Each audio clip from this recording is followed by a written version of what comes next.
ويسر لي أمري واحلل عقدة من لساني يفقهوا قولي. ڈاکٹر آج کے اس مکتکاش پر اپنی بات رکھتے ہوئے جو پروگرام کے صدر محترم اردو کے اعلیٰ استاد ہیں، بلکہ انگریزی میں ان کو انگریزی کا بھی ماہر اور ڈائس پر موجود محبان اردو اور میرے سامنے اردو کی خدمت کرنے والے تمام حضرات کو السلام علیکم.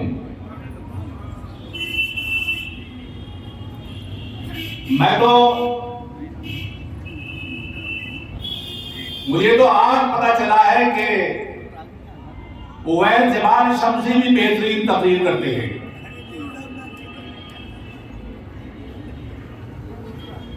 میں ان کی تقریر سے بڑا متاثر ہوا ہوں. ڈائس پر ڈاکٹر الیاس سوید جیسے اردو کے سپاہی اور بین الاقوامی آواز جہاں سے نکلتی ہے اس کے چشم چراغ اور میرے ڈپارٹمنٹ کے نووارد پروفیسر ضیاء الرحمان صاحب، نووارد میں نے اس لیے کہا کیونکہ میرے زمانے میں نہیں تھے. میرے سامنے اردو ادب کے چینل کے بانی عالی جناب خورشید صاحب اور بڑی زوردار تقریر کرنے والے مجھ پر بیٹھے ہیں گلزار صاحب. ان کے جلوے ہم نے اعظم گڑھ میں دیکھے ہیں. دوستو، قمر عالم صاحب، یہ اردو کا پروگرام ہے، اردو زبان کا پروگرام ہے.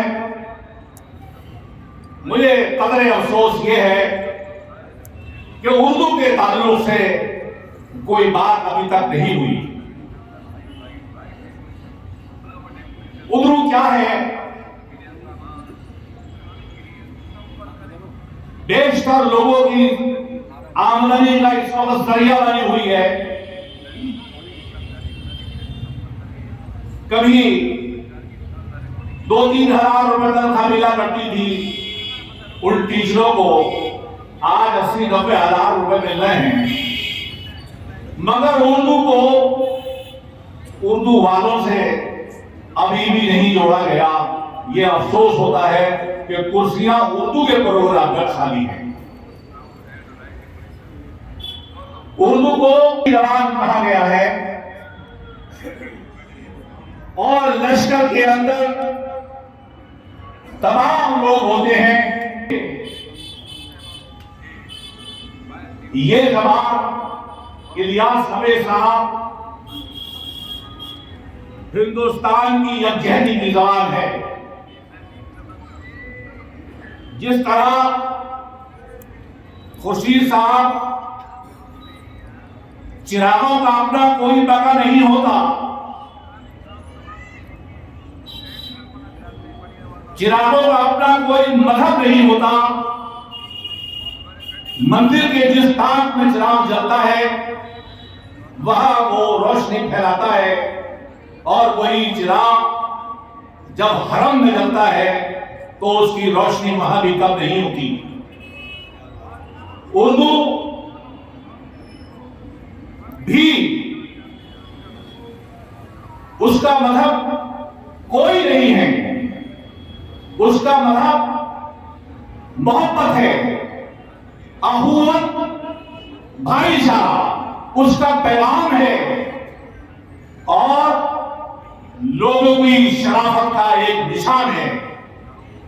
تہذیب کا یہ پاسبان زبان اس ملک کا مقدر ہے. مقدر اس لیے کہ یہ وہ زبان ہے.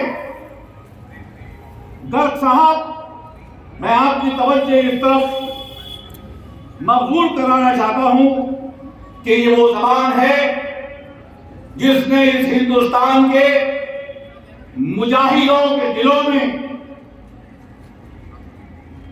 دیش کی سوادھینتا آزادی کے جذبات بھرے تھے. انقلاب زندہ باد کا نعرہ اگر کسی زبان نے دیا ہے تو وہ یہی زبان ہے. وہ صبح جونی واسطے صاحب علامہ اقبال فرماتے ہیں وہ صبح جو کبھی فردہ ہے کبھی امروز نہیں معلوم ہوتی ہے کہاں سے پیدا.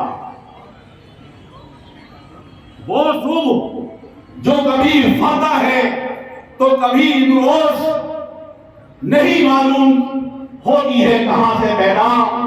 اور وہ صبح جس سے لڑتا ہے شبستان وجود وہ بھی ہے مجاہد کی ادا سے پیدا.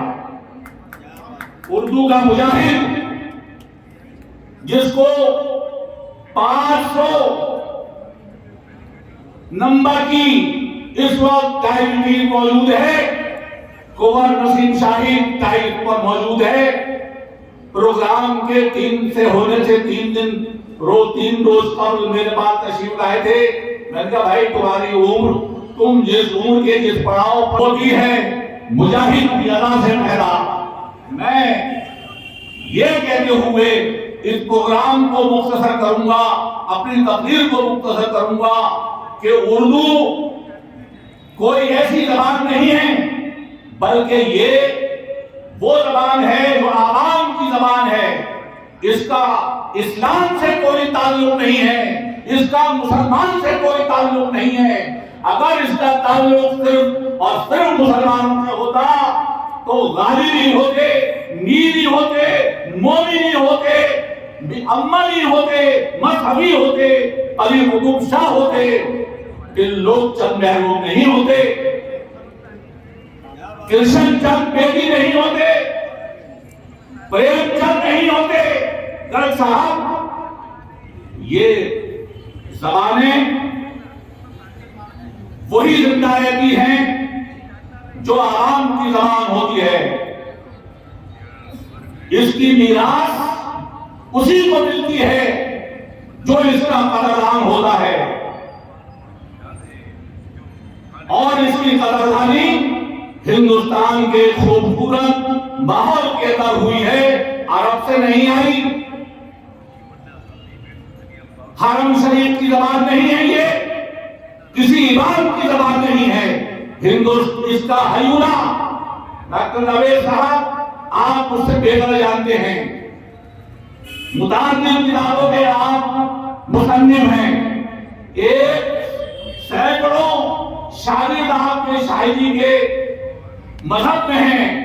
آپ جانتے ہیں کہ اس کا حیولہ ہندوستان کی اس خوشبو اس مٹی سے ہوئی ہے جو ہندوستان کی مٹی ہے اور اس کی آب و ہوا ہے. ہم سب ذمہ دار ہیں اس بات کے کہ ہم اردو کو اس کے حق اور اس کے مرتبے کو نہیں پہچانتے, کیونکہ یہ زبان جب کسی شاعر کے پاس آتی ہے تو لوگوں کے دلوں کو منور کرتی ہے, اور جب یہ زبان کسی ادیب کے پاس پہنچتی ہے تو وہ تاریخ بھی بن جاتی ہے, افسانہ بن جاتی ہے, ناول بن جاتی ہے, داستان بن جاتی ہے. میں بہت کچھ نہ کہہ کر صرف اتنا کہوں گا کہ اس اردو کو عوام تک پہنچائیے. عوام بے گھرا ہے, بڑا افسوس ہوتا ہے کہ اگر ایک خط لے کر جوان پور کے چوراہے سے ڈاکٹر نوید الیاس کے مکان تک پہنچو جو اردو میں ہو, میرے خیال سے اردو کو پڑھنے والے, اس خط کو پڑھنے والے شاید 2% ہوں, شاید 2% ہوں. ہم آج اردو کو کے ساتھ ہونے والی ناانصافیوں کا ذکر کرتے ہیں, حکومت کی طرف سے برتنے والی ناانصافیوں کا ذکر کرتے ہیں. اگر آپ اس کی تہہ تک پہنچیں تو ہندوستان کا کوئی صوبہ ایسا نہیں ہے ہندوستان کا میرے نظر میں میری معلومات میں کوئی ایسا صوبہ نہیں ہے جہاں کوئی ایک اردو اکیڈمی نہ ہو۔ میری کتابیں جو علامہ اقبال کے تعلق سے لکھی گئی ہیں، میرے خیال میں میں نے جہاں بھیجی ہے وہاں پر جس کو میں نے بھیجی ہے وہاں اردو اکیڈمی مجھے ملی ہے۔